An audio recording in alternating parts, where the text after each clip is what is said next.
Hey everyone, and welcome to this explainer. Today, we're diving deep into the fascinating and honestly sometimes kind of confusing world of Feng Shui.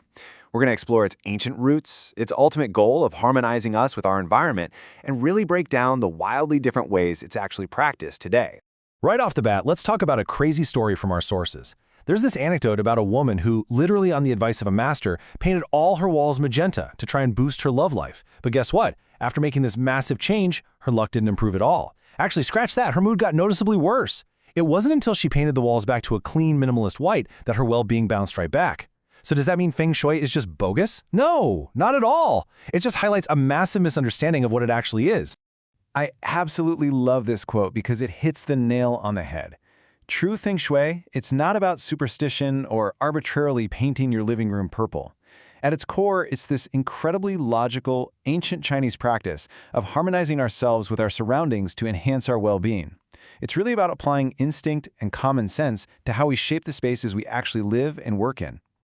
Now there's a lot of dense terminology out there, so to make sense of the whole shebang, we're taking a roots and branches approach.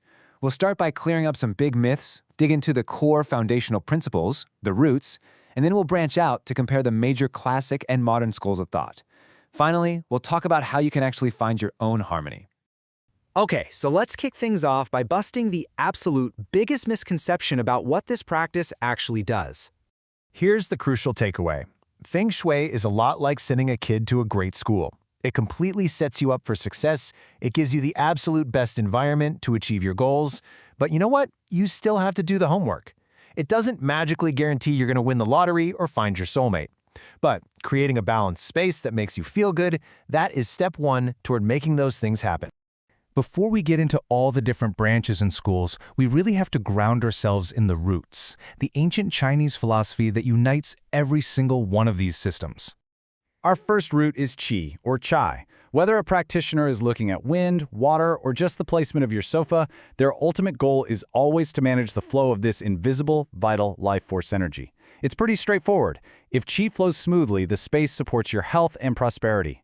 If it gets blocked up and stagnant, well, the environment and you will suffer.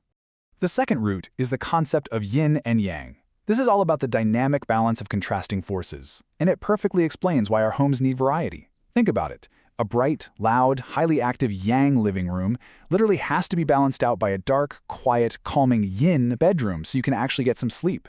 You really can't have one without the other. Root number 3 is the bagua. This is basically the ultimate diagnostic tool. It's an octagonal energy map made up of 8 trigrams, and it acts as a blueprint connecting specific physical areas of your home directly to different aspects of your life, like your career, your relationships, or your wealth. And finally, we have the 5 elements. Keeping the energy harmonious in any room is all about balancing specific materials, shapes, and colors. For example, if you have way too much fiery triangular red in a space, it might spark tension. But you can balance that right out by introducing flat, earthy yellows, or maybe wavy, cooling black water elements. It's all about finding that elemental equilibrium. All right, now that our roots have firmly planted, let's explore our first set of branches. We're going to see how 2 of the major classic schools take completely different paths to arrive at that exact same goal of harmony. This is where we see a fascinating historical divide. On one hand, you have the form school, or Sanhe, which is the oldest. It's all about analyzing physical, visible landforms, like the actual shapes of mountains and waterways, without relying much on measuring instruments. But then, on the flip side, you have the compass school, or Sanyan. This school deals with the invisible. It relies heavily on complex mathematical formulas and uses a highly specialized magnetic compass called a luopan to determine orientations. Let's zoom in on the form school for a second. Because they weren't relying on tools, they used this brilliant metaphor of celestial animals to position buildings safely. Imagine building a house. You'd want the black tortoise, like a tall, protective hill guarding your back. You'd want the green dragon and white tiger acting as structural support on your left and right, and the red phoenix providing a nice, low, open view in the front. It's just highly intuitive, incredibly practical environmental design. So what happens when we move away from physical landscapes entirely? Let's look at 2 schools that completely shift the focus onto individual people and the actual passage of time. Enter the 8-mansion school, also known as Ba Zhai. This approach is all about deeply personalized energy. By taking your birth year and calculating your unique Kwa or Gua number, it creates a personal energy map just for you. This means a facing direction that brings tremendous luck to you could literally be disastrous for someone else living in the exact same house. Then there's this number, 20. This represents the 20-year time cycles that are absolutely central to the highly complex Flying Star School, or Shuang Kong. So while Form and 8 Mansions focus mostly on physical space, Flying Star adds a whole new dimension to the puzzle: time. Why does this matter? Well, it beautifully explains a really common mystery. Have you ever wondered why a house that felt super prosperous and vibrant 10 years ago might suddenly feel totally stagnant today? The Flying Star School says it's because the celestial stars shift over these 20-year cycles.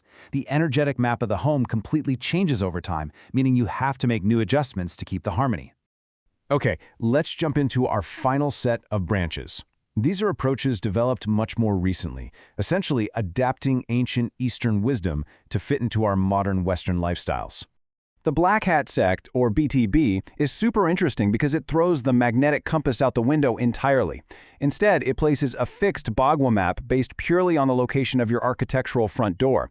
But even more radically, it shifts the focus away from rigid calculations, relying heavily on human consciousness, intuition, and the power of spiritual intention. Alongside that, you have the Elemental School, which focuses strictly on the aesthetics of balancing wood, fire, earth, metal, and water right in your decor. So as we wrap up this explainer, we really have to ask the ultimate question. With all these wildly different methods out there, which one is actually the right one? As our sources brilliantly point out, these are not competing truths. Trying to apply all of them at once is just a recipe for chaos. It's like trying to waltz and mambo at the exact same time. Individually, they just prioritize different factors. Whether it's physical forms, compass orientations, personal human energy, time cycles, or spirituality, they're simply different lenses looking at the exact same goal of environmental harmony. So whether you start by simply moving a sofa to clear a physical pathway, calculating your magnetic stars, or setting a powerful intention right at your front door, the very first step is just taking a fresh look at the room around you. How does your space make you feel right now? And more importantly, which lens are you going to use to transform it?